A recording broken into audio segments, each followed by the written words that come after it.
ভাইয়েরা, এই সাতটায় যখন গণহত্যা হয় তখন বাংলাদেশের অনেক রাজনৈতিক দল শুধুমাত্র নিজেদের কথা চিন্তা করে আগায় আসে নাই, যার ফলশ্রুতিতে 2013 থেকে 2024 এই পর্যন্ত তাদের উপর দিয়ে কি গেছে সেটা তারা টের পেয়েছে।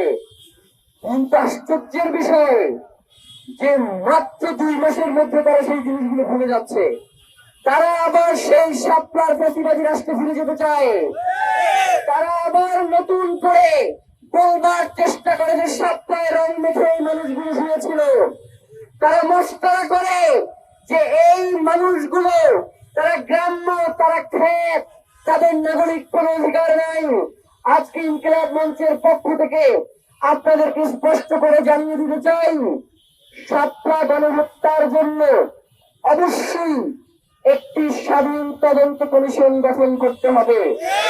আপনারা জানেন অন্তর্বর্তীকালীন সরকারের সময়ে নামকাওয়াস্তে পিলখানা এবং জুলাইয়ের জন্য কমিশন গঠন করা হলেও শাপলার জন্য কোনো কমিশন গঠন হয় নাই।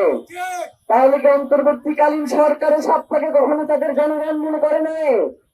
প্রিয় ভাইয়েরা, আমরা আপনাদের কাছে বিনীত আহ্বান জানাই, অতি দ্রুত যাতে শাপলা গণহত্যার বিচার নিশ্চিত করা হয়। আজকে আপনাদের সম্মুখে ইনকিলাব মঞ্চের পক্ষ থেকে আমি শাপলা গণহত্যার বিচারের দাবিতে 6টি দফা ঘোষণা করছি, যেগুলো সরকারকে অতি দ্রুত বাস্তবায়ন করতে হবে। দফা 1, গণহত্যায় জড়িতদের সর্বোচ্চ সাজা নিশ্চিত করতে হবে। যারা এই গণহত্যায় অংশগ্রহণ করেছে তারা যদি এই মুহূর্তে পলাতক ঠিক থাকে তাদেরকে দেশে ফিরিয়ে এনে অতি দ্রুত বিচারের মুখোমুখি করতে হবে। দফা 2, আপনারা জানেন যে আমরা গত 15 দিন ধরে ইনকিলাব মঞ্চ থেকে একটা ডকুমেন্টারি করেছি। শাপলার বিভিন্ন আহত, নিখোঁজ এবং শহীদ পরিবারগুলোর কাছ থেকে আমরা তাদের সাক্ষাৎকার নিয়েছি। তারা জানিয়েছে শাপলায় যারা শহীদ হয়েছে তাদের ব্যাপারে রাষ্ট্র অন্তর্বর্তীকালীন সরকারের সময়ে সামান্য কিছু আর্থিক সহযোগিতা করলেও তাদের পুনর্বাসনের ব্যাপারে রাষ্ট্র কোন ধরনের পদক্ষেপ গ্রহণ করে নাই।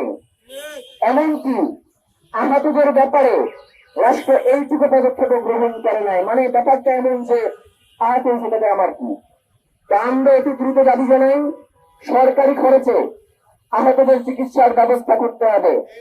আপনাদেরকে কাজটির কথা জানাই, আমরা সেন্টারে একজনের সাক্ষাৎকার নিচ্ছিলাম।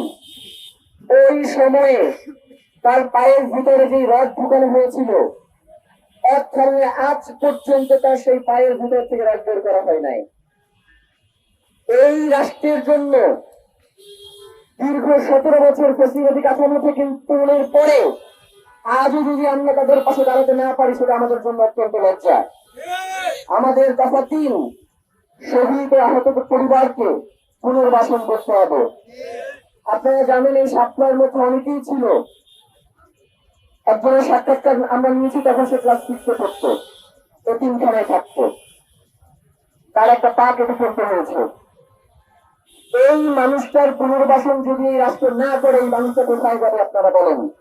সুতরাং শহীদ ও আহত পরিবারকে অতি দ্রুত পুনর্বাসনের ব্যবস্থা করতে হবে।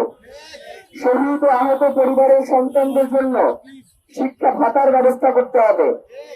শাপলা গণহত্যার ইতিহাস পাঠ্য বইয়ে যুক্ত করতে হবে। দেখেন, ইতিহাস থেকে এই যে বর্বরতম হত্যাকাণ্ডগুলোকে নাই করে দেওয়া হয়, ভাবতারা এমন যেন কিছুই হয় নাই। দেখেন, আজাদী একদিনে আসে নাই, জুলাই বাংলাদেশে একদিনে আসে নাই।